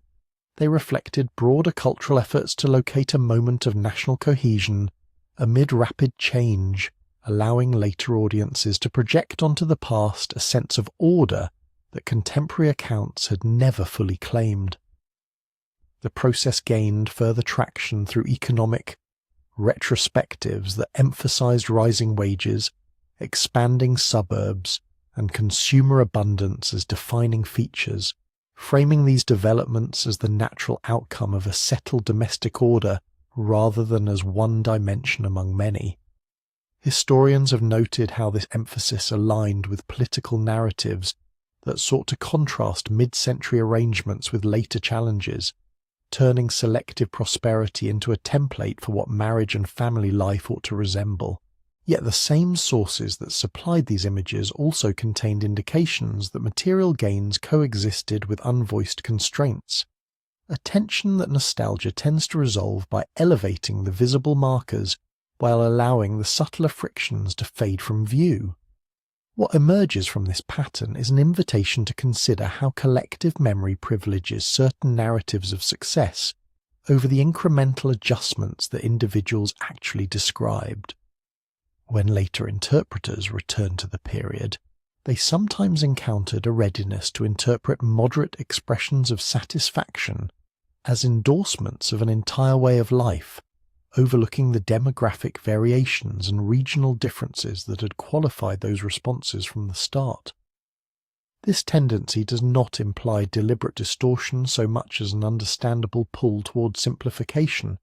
one that renders the era more legible as a golden interval, while leaving room for curiosity about what remained outside the frame. The gap between the cultivated image and the documented realities therefore offers a lens for examining how historical periods acquire symbolic weight.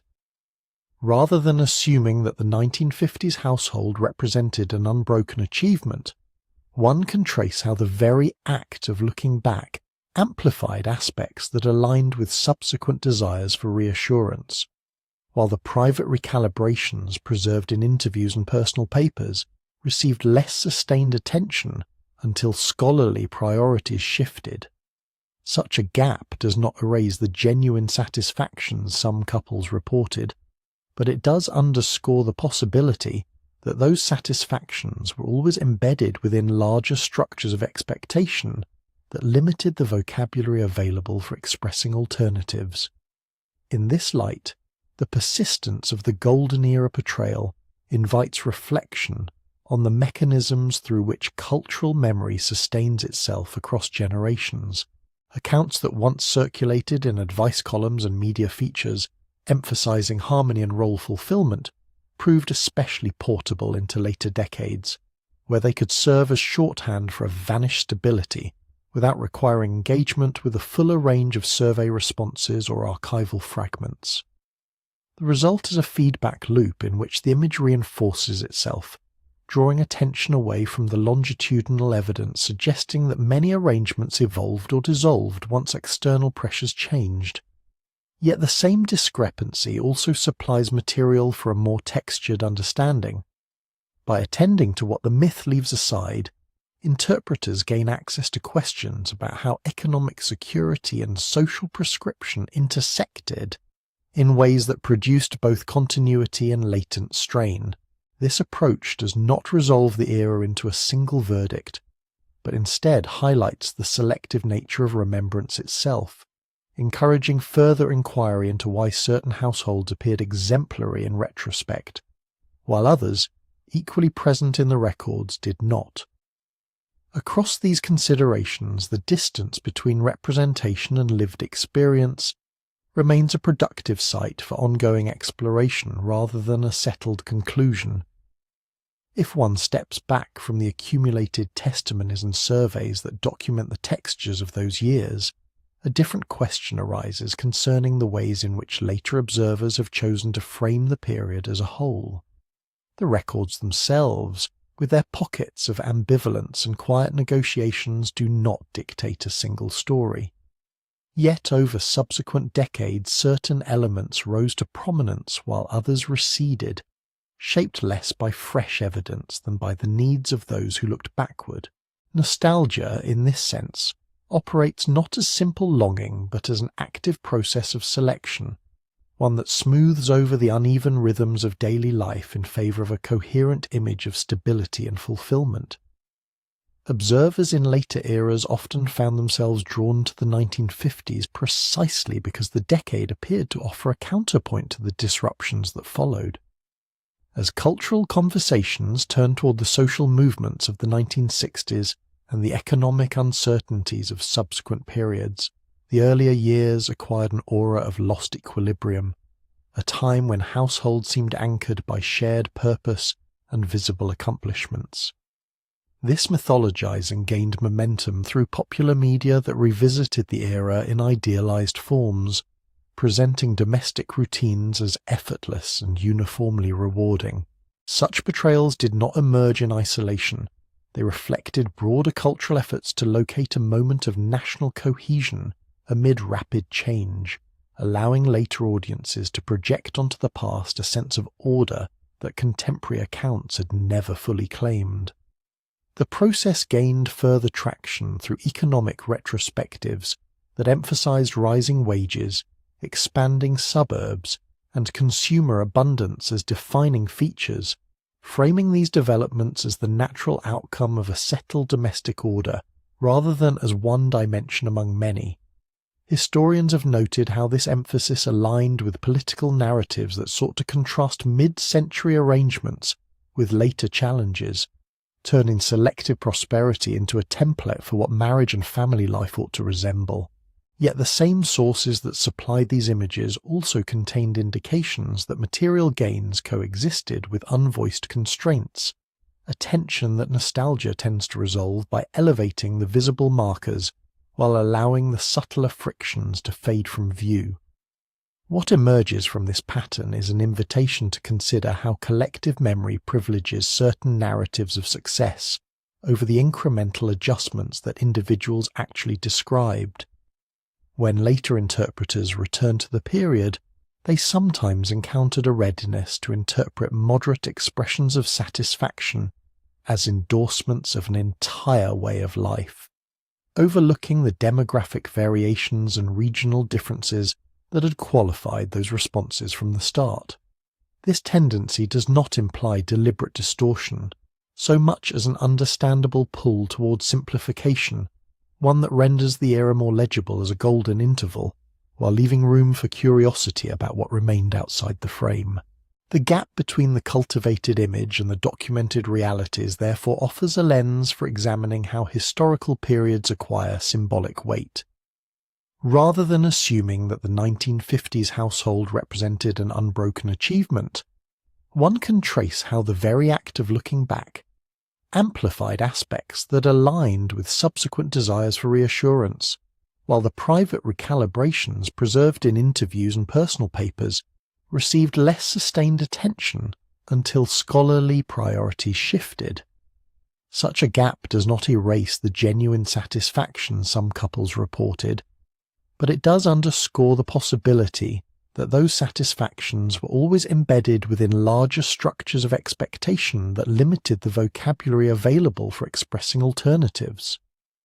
In this light, the persistence of the Golden Era portrayal invites reflection on the mechanisms through which cultural memory sustains itself across generations. Accounts that once circulated in advice columns and media features, emphasizing harmony and role fulfillment, proved especially portable into later decades, where they could serve as shorthand for a vanished stability without requiring engagement with the fuller range of survey responses or archival fragments. The result is a feedback loop in which the image reinforces itself, drawing attention away from the longitudinal evidence suggesting that many arrangements evolved or dissolved once external pressures changed. Yet the same discrepancy also supplies material for a more textured understanding. By attending to what the myth leaves aside, interpreters gain access to questions about how economic security and social prescription intersected in ways that produce both continuity and latent strain. This approach does not resolve the era into a single verdict, but instead highlights the selective nature of remembrance itself, encouraging further inquiry into why certain households appeared exemplary in retrospect, while others, equally present in the records, did not. Across these considerations, the distance between representation and lived experience remains a productive site for ongoing exploration, rather than a settled conclusion. Turning now toward the accumulated threads of post-war marriage patterns, the domestic manuals that prescribed cheerful compliance, the financial dependencies that shaped household power, the private dissatisfactions that surveys only hinted at, and the moments when violence or quiet endurance surfaced behind closed doors, a clearer set of insights takes shape. The 1950s did not deliver a uniform tableau of contentment. Instead, they presented a landscape where rapid economic expansion and suburban growth created conditions for many couples to form families with apparent ease, while simultaneously narrowing the acceptable range of emotional expression and individual aspiration. What appears in retrospect as an era of effortless stability often concealed the weight of expectations that assigned women primary responsibility for emotional maintenance, and men the role of steady provider, arrangements that could foster outward success even as they left room for unspoken resentments or gradual erosion of personal autonomy. Understanding these layered realities invites a parallel reflection on how the present moment draws from similar currents. Contemporary conversations about partnership, consent, and shared labour gain depth when placed against the backdrop of mid-century prescriptions, revealing how progress in legal rights and cultural openness has opened pathways that once remained closed, yet also how persistent questions of economic security and social expectation continue to influence intimate choices. The selective lens through which earlier decades are remembered can encourage a more measured appreciation for current flexibilities without assuming that every modern arrangement has escaped the gravitational pull of inherited ideals. At the same time, such historical perspective underscores the value of examining one's own relational assumptions with the same care once applied to archival fragments, recognizing that satisfaction and strain rarely announce themselves in straightforward terms. Perhaps most tellingly, these explorations point toward the enduring complexity of human relationships themselves, where no single decade or cultural script fully captures the interplay of affection, compromise, circumstance, and quiet reinvention that unfolds between two people over time.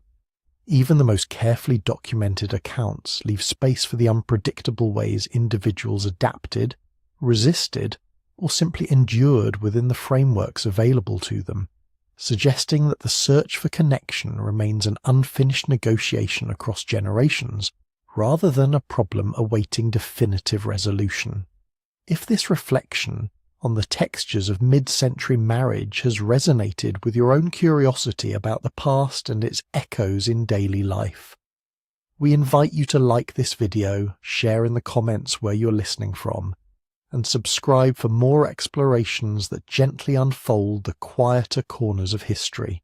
Your thoughts and presence help shape these ongoing conversations, and we look forward to continuing the journey together.